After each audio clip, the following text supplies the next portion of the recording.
条文后面讲，死者如果是偏于痰饮多的人呢，吃了这个方以后他会好转，但是3日就复发了就复发了。这种情况如果你再开这条方给他，我不知道他现在是不是痰饮很多所以他第2次倒回来的时候他说有好转，但是过了2天又发作又来了，但我不知道他究竟是不是饮邪很甚按原方属方木防己汤属方给他吃了以后，如果不益者，吃了以后如果效果不好了，上一次效果很好，现在效果不好了，说明呢饮邪很甚了，偏甚了。所以复宜不益者，就是说再给他吃没有效果的情况下，是个试探法，是不是一个试探法？是吧？我吃了这条方，看看他反应怎么样。我约他倒回来，2天以后你倒回来，他说没有效，那么你就用这条气石膏加茯苓芒硝汤。加茯苓，因为它水饮比较盛了，所以你要加茯苓呢，跟它健脾利水。芒硝呢，它主要呢是用来泻大便，让水饮呢一部分水饮从大便而出。石膏就没有这个作用，所以要气石膏加茯苓芒硝汤主之。前方没有效，你不要气馁，不要以为就不要跟方了原方原来他吃的都有效的，现在为什么会没有效呢？你想一想很可能是饮重了，饮邪太深了，加强一下跟他利水，你这些呢都可以用的泽泻、茯苓这些都可以用的。所以这个如果是饮邪偏盛了，就要去掉石膏了，加茯苓芒硝。这个呢是木防己汤症。然后呢，有的病人他是有滋饮的，就是有可逆乙烯、短期不得卧这些哮喘的病人，可是他兼有胃夹食就是饮食不正了原文26条。滋饮胸满者，后铺大黄汤主之。滋饮2个字说明什么呢？滋饮2个字说明他有可逆乙烯、短气不得卧胸满者，胸满呢就是这个实际上是腹部胀满。为什么会有腹部胀满呢？因为这个人太爱吃东西了或者是自己不注意吃多了，所以它是一个滋饮加有胃夹食，就是说阳明腐蚀症。实际上这饮食积滞在肠道，就是说这个哮喘的病人现在呢吃的太多了，造成呢饮食积滞在肠间不消，所以引起他哮喘呢就发作了。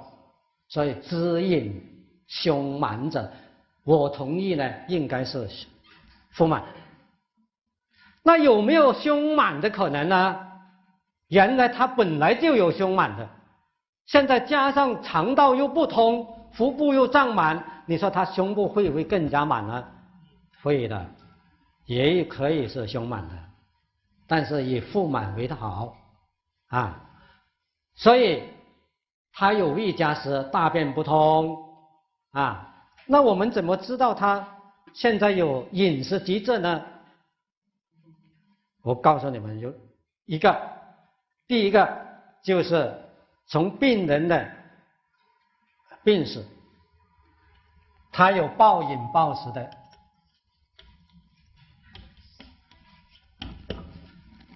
他有这个病史。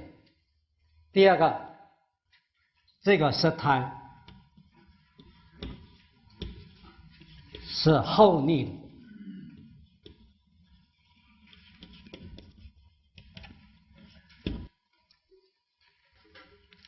舌苔是厚腻的。如果有这2个证据存在，说明他肯定胃肠道有饮食积滞，尤其是在舌根部位有厚腻苔的，多数都有饮食积滞的。所以对这种病人怎么治疗呢？最重要的，他这个哮喘之发作是因为他吃的太多，所以开脾满泻胃肠的时节，因为是由湿热引起的嘛，所以你现在来给他通一通大肠，泻一泻他的肠道，让他的宿食呢外出了，那么他的气喘呢就会减轻，就会好转啊。用厚朴大黄汤这条方原其实就是小承气汤的加减，是吧？他用厚朴为主要来行气浊痰下气，再加上大黄呢泻热通便，通过泻热通便呢，使宿食积在肠道的宿食呢外出，不要积在哪里，然后再加一个治食呢，行气除满。所以命名为厚朴大黄汤，它的主要君药应该是什么药呢？厚朴，因为厚朴可以下气平喘，可以消痰，还可以芳香化湿还可以芳香化湿。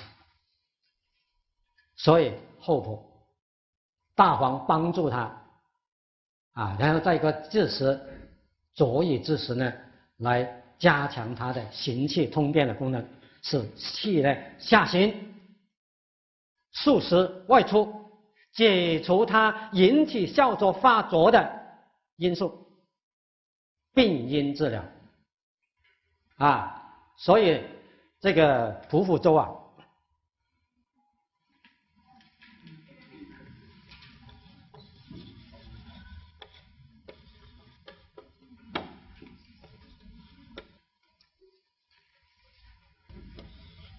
听过吗？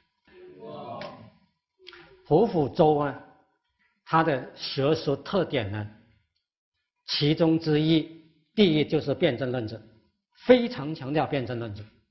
第二呢，它强调呢，注意人体的这个胃气，胃气纯还是不纯，是人体的这个生死的关键第三呢，它就是要驱除病邪，要考虑发病季节是哪一个季节，感出的是应该是什么病邪。第二，有没有精神刺激的因素？第三，有没有饮食积滞的因素？就是这个治病求本什么是本呢？你能够找到这个病的病因，引起他哮喘发作的原因，那就是本了。针对这个病因来治疗，肯定有立竿见影的效果所以呢，治病求本，一个是胃气，一个是注重病因所以这条方呢，本来是很好用的，可是我们到临床上来，就很多人也就忘了我们病期也曾经输过一个病人女病号，是长期哮喘，因为哮喘呢，经常要来我们科住院。他哮喘还不能够用什么呢？不能够用氨茶碱，不能够用激素。为什么呢？因为他用了激素氨茶碱以后，他那个人就感到很兴奋，而且心跳的很厉害。所以每次一来，你千万不要给我用安茶碱，也不能跟我用激素。西医啊，如果是除了这两个，真的是没有什么药可用的啊。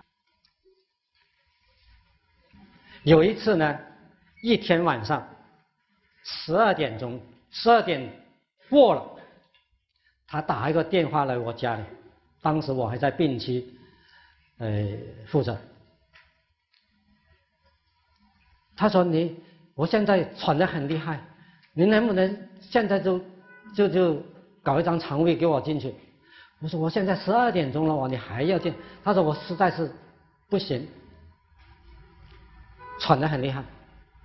那么我就马上，我说我5分钟答复你，然后打个电话问病区说有一个病床，好，我说你过来吧。12点多才过来，过来以后我们一直呢，这个不敢用那个用那个安茶碱哦，啊，我们就用清开灵，给他清热解毒。看到他呢，来到呢，我说你坐下吧，你躺下，我给你听一听。啊，我躺不下啊。我说为什么？他的对你肚子也很胀，又喘。啊，不行。那么因为太晚了，我就偷偷的给他用少量的激素，再加上呢这个清开灵，给他静脉滴注。无论如何到看他也不会有很危险的问题，所以呢我就少量激素给他先静滴。到第二天早上8点钟我去查房，我说怎么样啊？哎呀，还是一样啊，医生很辛苦啊。我说怎么辛苦啊？他说我昨天晚上都没有睡，也没有躺。怎么样呢？他说我昨天晚上是这样，站在床边啊，整个晚上这样。我说有大便吗？他说我去了16次大便。我说那么多大便啊？他说不是啊，拉不出来呀，拉不出啊。我一看他的舌头呢，整个舌头就很黄腻。于是我跟他，因为他熟了嘛，我就跟他开玩笑，我说喂，你是不是吃了什么东西啊？哎呀，别讲了。我说真的是你吃了东西啊？他说就是上一个星期呢去泰国旅游，因为他做生意赚了钱，去泰国旅游了1个星期，吃的是咖喱、牛肉还有咖啡。回来就不得了了，大便拉不出来，哮喘发作啊，很辛苦的啊，他说连床都不敢上，如果一上床的那个脚呢就去起来顶住那个肚子，不行，他真的是很辛苦。后来呢，我说他肯定是这个哮喘病人，他兼有饮食疾症。一个是他跟很多，第二病史上他自己承认了，吃了很多那些辣的东西不消化，牛肉不消化，所以我就问旁边的一个实习同学，喂，我说你还记得吗？经会里面有讲过，滋饮腹满者，不记得了，老师用什么方啊？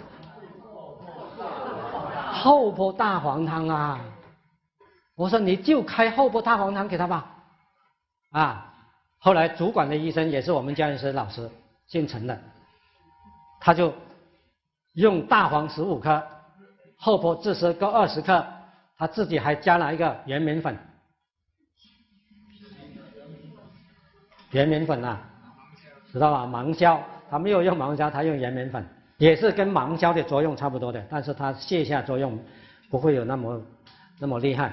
他就加了一个芒硝，吃完这个药以后，那天晚上，因为他下午才吃嘛，那天晚上就泻了5、6次，泻了以后，第二天早上呢，他感到舒服了，啊，当天晚上的凌晨3、4点钟，他就感到舒服多了，所以他可以上床了。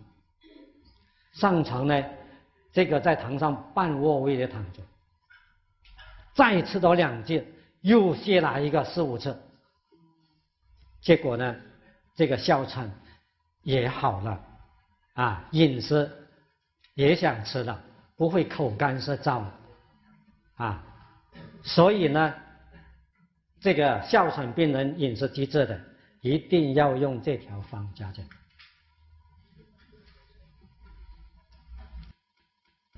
这个是饮食兼有素食的，就是未加食的症状和治疗。那么这个至于意饮原文呢就讲得很简单。第23条说，病意饮者当发其汗，大清浓汤主之，小清浓汤亦主之。那么他出2条方，因为饮邪意在这个四肢嘛，是吧？以浮肿肿重为主嘛，关节疼痛那些嘛，所以它是饮邪在外，那就应该发汗了，是吧？那么发汗就根据病人的情况，如果表寒里饮的小清浓汤，如果表寒里饮化热，应该大清浓汤，很简单这2条方的实验证，这个大家都很容易看得懂。所以我就不详细讲。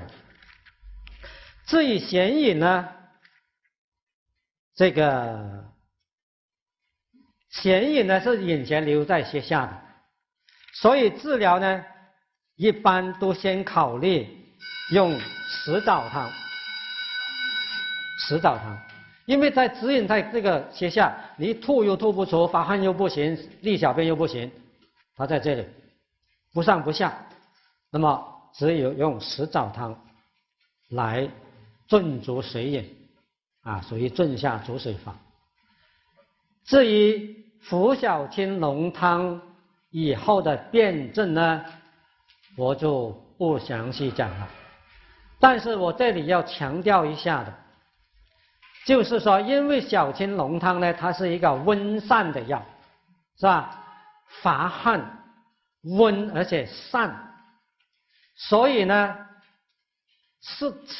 病人吃的时间长了，要是遇到这个病人肾阳不足、肾阳虚弱的病人，吃小清浓汤多了，会出现什么问题呢？伤阳，就是《伤寒论》里面所讲的发汗太多，伤心阳、伤肾阳，于是呢就会造成呢虚阳上浮。出现什么症状呢？冲气上逆。冲气上逆，就是病人感到有一股气呢，从腹部或者是下腹部一直往上冲，冲到咽喉部，然后咽喉呢就好像堵塞一样，呼吸不来，就好像奔腾气一样，这个叫做冲气上逆。这个冲气上逆是因为吃了小清浓汤以后引起呢阳气受伤了，那么虚弱的阳气呢，它就没有办法在下焦固守了，它就只有上逆。